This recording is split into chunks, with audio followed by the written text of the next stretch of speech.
When you're watching a zombie movie, you always wonder where the hell's the military? The people trained to deal with various crises would have some sort of plan up their sleeve, right? Usually, it would probably be because of the fact that zombies are pretty damn fictional that they wouldn't be part of any government contingency plan. Well, that train of thought is more wrong than open-mouth kissing a cousin. Turns out the military does have a contingency plan in the event of a zombie apocalypse. The zombie apocalypse, as said before, is a work of fiction designed to thrill an audience. The US military, though, sees it as an actual potential threat. Conplan 8888 is the name of this, and it's only one of many plans in case of any disaster or conflict that'll fall under the United States of America.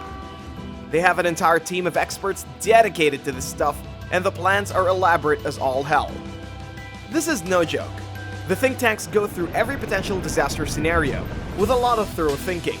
Imagine war with other countries, invasion on US soil, asteroids about to hit the planet. Alien invasions? It's all there, and they're classified with a capital vitamin C. So don't ever think that a zombie apocalypse never went through their minds. The whole idea of Conplan 8888 was supposedly just a way to train would-be defense plan creators in the business of planning things in defense of the United States of America. It's pretty much rooted in the fact that zombies are a safe way to avoid any problems with other countries, considering if the names of said countries were written as the threats to these tests, it would be misinterpreted as actual war plans. Also, aliens were out of the question since the government truly does have stuff like that, and they don't want to leak top-secret information. This is pretty effective in showing the future think tanks the ins and outs of planning against future threats that their country has. Despite the fact that it's used as a training tool though, Conplan 8888 is legit, and can be the line between preservation and extinction if ever a zombie apocalypse actually happens. What's the plan though? First of all, you need to know what type of zombie we're dealing with.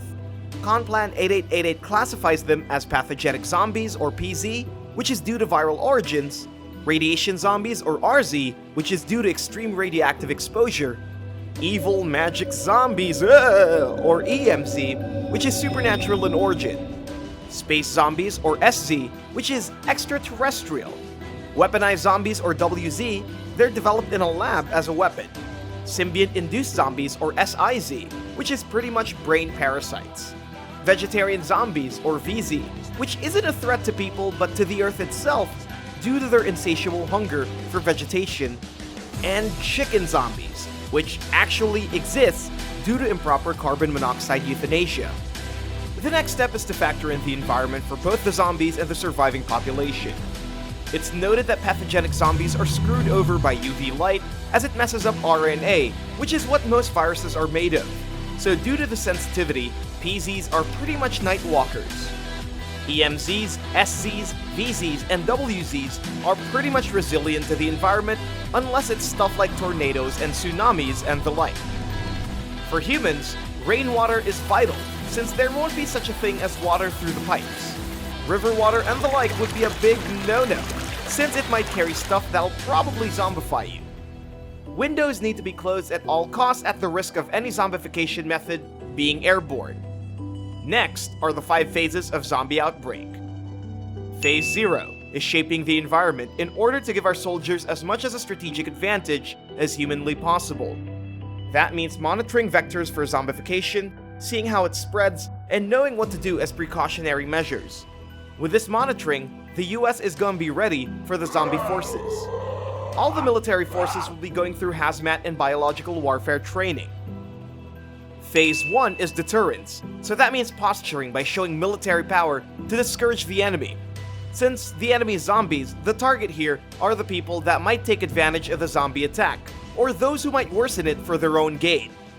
The US military shows that they're still capable of breaking your femurs, so just don't. Phase 2 is seize the initiative, which will call upon every military, militia, and reserve to fight the Zs. There's also implementation of continuity of operation plans or co-op plans in order for the major military commands to still function no matter what happens. This also includes, of course, the civilian government. The military will be patrolling land, sea, and sky for at least 35 days, and there'd be information sent to potential international opponents to inform them that this movement of soldiers is for the sake of the zombie apocalypse and not for conquering or invading. The Air Force would be taking down zombies in bulk, both locally and internationally, while the rest of the military would start prepping for the towns to become defense zones. Phase 3. Dominance.